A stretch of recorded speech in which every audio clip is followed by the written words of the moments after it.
Bismillahirrahmanirrahim. Assalamualaikum warahmatullahi wabarakatuh. Alhamdulillahirabbil alamin. Wassalatu wassalamu ala asyrafil anbiya'i wal mursalin wa ala alihi wa sahbihi ajma'in.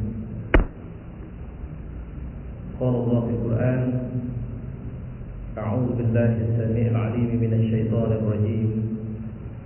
Bismillahirrahmanirrahim.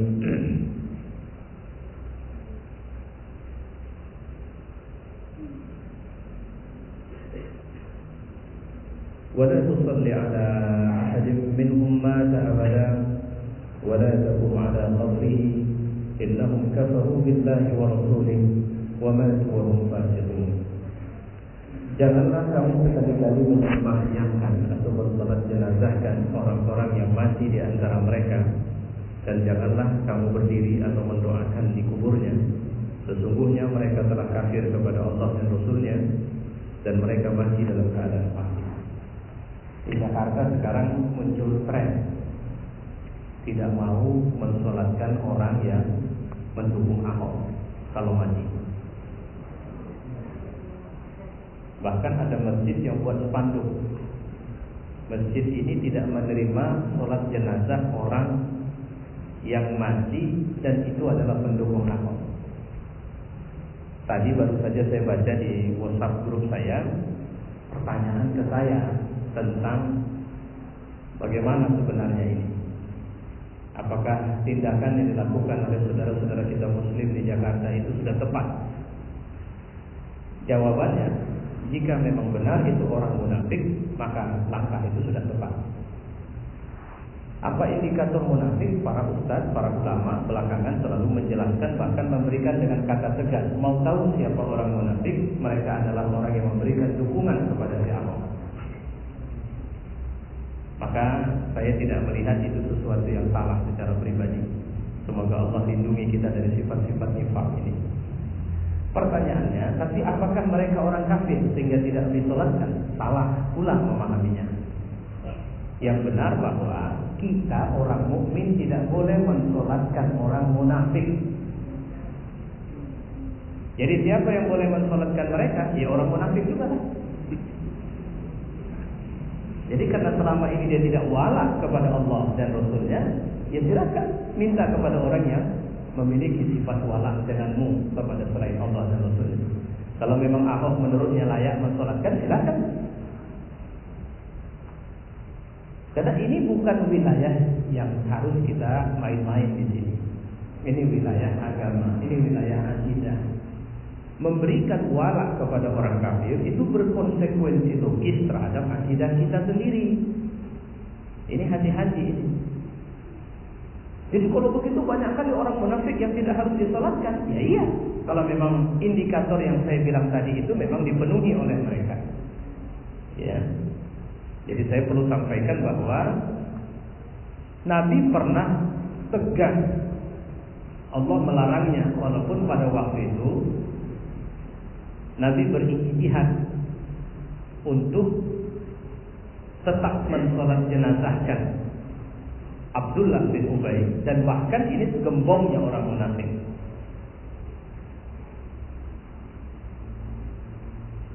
Ketika perintah ini datang, sebenarnya peristiwanya sudah terjadi, maka Nabi menangis waktu itu. Karena Umar bin Khattab sudah melarang Nabi untuk mengatakan, ya Rasulullah, kenapa masih harus disolatkan sementara dia adalah orang munafik? Maka Rasulullah memberikan jawaban yang menunjukkan kelembutan hatinya, bahwa dia memilih untuk kemudian berharap baik kepada Allah, berprasangka baik tentunya kepada Allah, bahwa ini orang masih punya tempat. Tapi ternyata Allah mengatakan dengan tegas, wala tusalli ala ahadin minhum mata abada. Janganlah pernah mensolatkan mereka, siapapun mereka, selamanya kalau mereka sudah mati. Wala taqum ala qabrihi. Masya Allah, bukan cuma sekedar mensolatkan yang tak boleh, ziarah, doain dia pun tidak boleh. Ya Allah, semoga Allah melindungi kita dari itu. Wala taqum ala qabrihi. Innahum, nah ini ditegaskan Allah, kafaru billahi wa rasulih. Kalau kita kaitkan dengan kasusnya Ahok, jelas surat Maidah itu mengatakan jangan. La khilaf, tidak ada khilaf, tidak ada kesamaran penjelasan, tidak membutuhkan tafsir yang rumit. Jangan kalian angkat orang Yahudi sama orang Kristen jadi aulia kalian, tapi tetap saja diangkat mereka. Bukan cuma mengangkat, memberikan dukungan, memberikan pembelaan, malah melakukan penyerangan kepada orang-orang mukmin. Siapa itu? Itu disebut dalam surat Al-Maidah 52-nya. Mereka adalah orang-orang yang fi qulubihim marad, yang dalam hatinya ada penyakit. Siapa orang yang hatinya ada penyakit? Disebutkan dalam surat Al-Baqarah, mereka adalah orang munafik. Allah sudah ingatkan kalimat begini tentang mereka. Jadi jangan kena mereka pejabat ya. Jadi nanti kalau salah satu pejabat itu meninggal yang membela si Ahok, misalnya ini contoh yang paling real hari ini, dan dia muslim, bukan sekadar memberikan pemilihan tapi memberikan pembelaan misalnya, jangan sholatkan. Wala tu'jibka amwaluhum wa auladuhum, dan janganlah harta benda dan anak-anak mereka menarik hatimu, membuat kau terpesona, bahkan membuat jadi lemah. Karena kita ini kadang-kadang lihat orang salah marah, tapi kalau orang salah itu pemuka, kita nggak jadi marah. Kalau orang salah itu punya jabatan, kita nggak jadi marah. Kalau orang salah itu dan orang salah itu adalah orang yang punya kekayaan, kita pun akan datang, kita pun akan memenuhi undangannya jika dia mengundang kita. Ya. Innama yuridullahu an yu'adzibahum biha fid dunya. Ingat itu. Karena sebenarnya Allah ingin memberikan azab kepada mereka di dunia, wa tazhaqa anfusuhum wa hum kafirun. Ya, mengazab mereka dengan harta dan anak-anak mereka itu, dan agar melayang nyawa mereka dalam keadaan kafir. Ibu sadar nggak, bapak sadar nggak, kalau kemudian orang-orang yang memberikan pembelaan kepada si Ahok itu sebenarnya sudah berada dalam azab Allah, karena dengan posisi itu mereka tidak pernah menemukan lagi cahaya atau mengikuti cahaya kebenaran, mereka tidak lagi atau enggan untuk menerima kebenaran, atau ketika diajak kepada mereka, marilah sama-sama kita membela Islam, maka muncul sombong mereka, kelihatan di wajah mereka marah mereka, rasa tidak suka mereka, sakit hati mereka, atau memperolok-olok kita dengan mengatakan, kami akan ikut membela Islam bersama orang yang dibayar itu, bersama orang-orang susah itu, bersama orang-orang bodoh itu. Itu akan mereka. Masya Allah, ayat ini hidup sekali. Ya, malam ini kita akan mencoba membahas bagaimana di masa Rasulullah SAW sikap barok terhadap orang-orang munafik. Pemisahan diri. Jadi barok ini ibu artinya misah diri ibu, nggak gabung sama mereka. Kalau mereka buat pesta kita nggak ikut. Kalau mereka senang-senang kita nggak gabung. Pokoknya kita harus menunjukkan kita beda sama mereka. Ya. Yang dimaksud barok ini apa yang mereka mau kita tidak mau. Sampai pada tingkat minat, dan ini dalam urusan agama yang dimaksud. Jangan pula mereka senang mie goreng, kita juga karena mereka senang mie goreng, saya tidak senang mie goreng. Karena orang munafik tidak begitu maksudnya. Yang dimaksud dalam urusan agama. Ya. Harus sesuai dengan petunjuk Rasulullah. Ibnu Qayyim mengatakan, adapun sikap beliau dalam menghadapi orang munafik, beliau memerintahkan untuk menerima lahir mereka dan menyerahkan batinnya kepada Allah sepenuhnya. Jadi kalau mereka mau berkawan, jangan apa. Mereka mau sholat ke masjid kita, silakan. Tapi kalau kita diminta mereka sholat ke masjid mereka, jangan. Ustaz, apa mereka bisa punya masjid sendiri? Bisa. Masjid yang mereka serukan sebagai masjid kesamaan hak, misalnya di Amerika itu ada orang-orang yang melaksanakan sholat berjamaah Jumat, imamnya perempuan, khotibnya perempuan, makmumnya laki-laki, haknya tidak tertib, di mana laki-laki dan perempuan berdampingan begitu saja, cara berpakaian perempuan yang juga ada pakai celana jeans dan sebagainya, mereka menyebut itu sebagai masjid kebebasan. Jangan masuk ke masjid yang begitu. Saya silap Jerman atau Perancis sempat ada upaya membangun masjid untuk orang LGBT, pelaku homoseks, orang yang mengalami penyimpangan seksual. Nah, itu punya masjid sendiri. Alhamdulillah.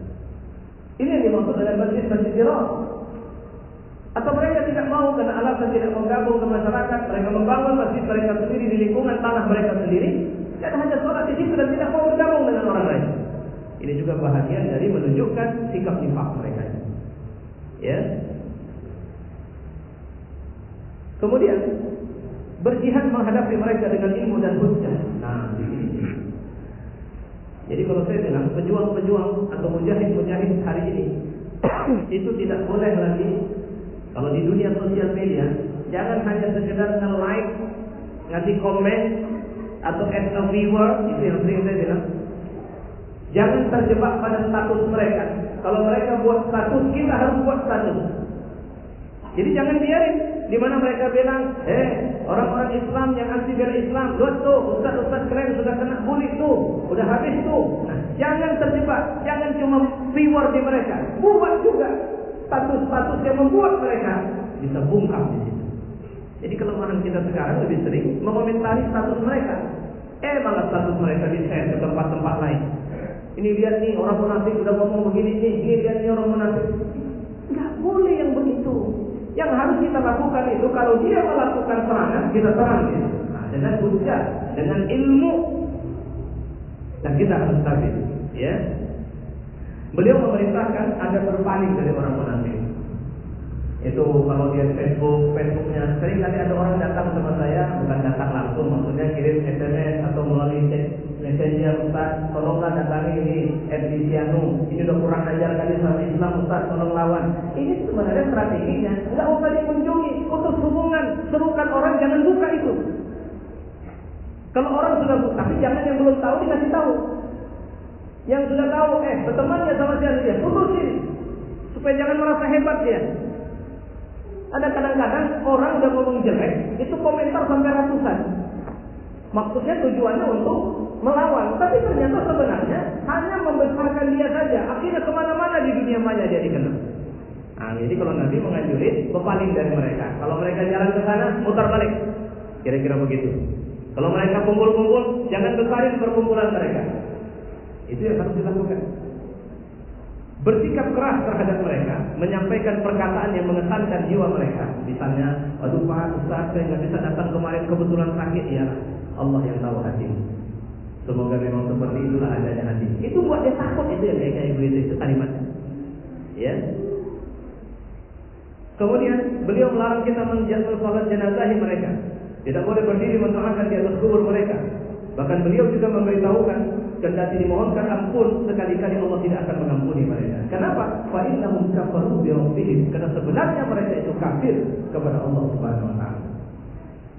Sudah dikatakan bahwa di antara karakter kaum munafik yang paling tampak, ini yang harus kita perhatikan, adalah loyalitas mereka kepada orang kafir. Aneh enggak? Ada orang yang Islam, tapi loyalnya sama orang kafir jauh lebih tinggi daripada kepada orang Islam. Ada seorang nulis begini, yang saya sedihkan hari ini, Masjid Ahmadiyah ditutup. Dia sedih karena Masjid Ahmadiyah ditutup. Dia mau Masjid Ahmadiyah dibuka. Dia mau semua orang-orang melakukan kebatilan itu jangan dilarang-larang. Ini aneh kan? Tapi yang begini ini no comment, nggak usah dikomentari, biarin saja. Karena dia tidak akan besar kalau tidak dikomentari. Karena dia musuh kita. Ya. Mereka loyal kepada orang kafir, benci kepada agama Allah, senantiasa berusaha melemahkan barisan kaum muslimin. Apa itu? Ini Habib Rizik, gitu. Ternyata Ustaz Bakhtiar Nasir sama aja rupanya, seneng duit, cuci duit, bantu ISIS. Secuil pun demi Allah, kita tidak percaya dengan semua tuduhan itu. Karena tidak mungkin orang yang berada di posisi itu, yang dimusuhi dan sangat ditakuti oleh kelompok zalim, melakukan tindakan itu. Allah akan menjaga mereka dengan izinnya tentunya. Mengingat Allah telah menjelaskan keadaan mereka kepada kaum muslimin, maka memisahkan diri atau barok terhadap mereka adalah keharusan. Apalagi Allah telah menurunkan ayat-ayat yang menjelaskan beberapa gambaran pemisahan diri dan barok terhadap mereka. Pertama, berpaling dan bersikap keras kepada mereka. Perintah ini disandingkan dengan perintah jihad melawan orang kafir dalam surat Taubah ayat 73. Artinya, ya ayuhan nabi, wahai nabi, jahidil kuffar wal munafiq. Wahai nabi, perangilah orang-orang kafir dan orang-orang munafik. Waghluz alaihim. Jangan lembut, keras sama mereka. Itu disebut dalam surat At-Taubah. Tempat mereka adalah neraka Jahannam, dan itulah seburuk-buruk tempat kembali. Jadi Allah mengingatkan kepada kita, sama juga dengan surat Tahrim ayat 9, surat Taubah ini benar-benar menyingkap jati diri mereka. Kenapa? Karena Allah mengatakan wa ma'wahumun nar, tempat mereka itu sebenarnya Jahannam. Jadi Allah ingatin, orang munafik itu udah, gak usah kalian stres-stres sekali lah. Kenapa si anu begini, kenapa? Itu orang yang sama berat 11-12 lah sama orang kafirnya. Ya. Dalam Sahih Bukhari disebutkan dari Sa'id bin Jubair, saya pernah menyebut nama surat di depan Ibnu Abbas dengan sebutan surat Taubah. Namun dia mengatakan surat Taubah itu dinamakan juga surat Al-Fadilah. Surat ini turunkan untuk memberitahukan sebagian dari mereka, mengungkap sebagian dari mereka, sampai-sampai menganggap bahwa tak satu pun dari mereka yang tersisa kecuali dibuka kedoknya. Siapa yang dimaksud mereka? Munafik dan orang kafir. Maka kita hari ini sebenarnya saatnya wajib urgen. Nah, jadi wajib bukan arti berdosa kalau tak belajar. Ya, urgen, nah itu paling tepat, belajar surat Al-Anfal dan surat Taubah. Salah kita, supaya terbuka kita tahu kita siapa mereka, bagaimana konspirasi mereka, bagaimana pola mereka, model-model mereka. Ya. Dalam surah An-Nisa ayat 81 diceritakan, dan mereka orang-orang munafik mengatakan kewajiban kami cuma taat. Tapi apabila mereka telah pergi dari sisimu ya Muhammad, sebagian dari mereka mengatur siasat di malam hari, mengambil keputusan lain dari yang telah mereka katakan tadi. Jadi dialog-dialog mereka mau, diskusi-diskusi mereka mau, ketemu mereka mau. Mereka bilang kita kan sama Islam. Saya juga haji loh. Saya juga pernah ngaji Islam. Saya belajar di madrasah. Saya juga di pesantren. Saya juga kuliah sampai ke Kairo. Saya juga jebolan Al-Azhar. Tapi di malam hari mereka mengatur siasat lain dari yang mereka katakan. Allah mencatat siasat mereka atur di malam hari itu. Maka berpalinglah dari mereka dan bertawakallah kepada Allah. Cukuplah Allah menjadi pelindung. Itu Allah ingatkan. Karena orang munafik itu mukanya bukan dua, rame. Yang penting posisi dia aman, kepentingan dia oke. Sama siapapun dia akan berkolaborasi. Sama iblis pun dia mau. Contoh, ingat nggak beberapa waktu yang lalu dulu ketika Lady Gaga mau masuk Indonesia, yang ikut juga Habib Rizik dengan front pembela Islam waktu itu. Sampai terakhir siasatnya Habib Rizik dengan front pembela Islam waktu itu dibeli tiket semua. Oke. Kami tidak pakai cara salah. Kami beli tiket, kami ikut nonton konser, tapi awas kalau dia macam-macam satu konser. Akhirnya konser yang batal. Orang munafik pada ribut semua. Sampai penganut atau penyembah setan pun mereka bela. Begitulah mereka. Yang kedua, larangan bersolat di mereka. Ya. Jadi di Mekah, di Madinah, itu dalam surat Taubah yang 84 yang sudah kita baca tadi. Allah melarang kita bersolat di mereka, dan ini menjadi acuan bagi sebagian saudara-saudara kita di Jakarta.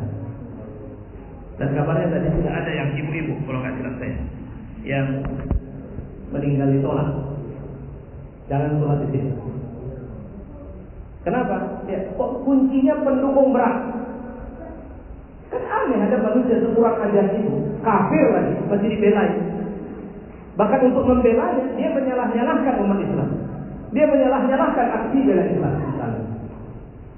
Nah, ini dia menyalah-nyalahkan ulama, merendah-rendahkan ulama. Tuh, yang kemarin di sosial media ada empok-empok dari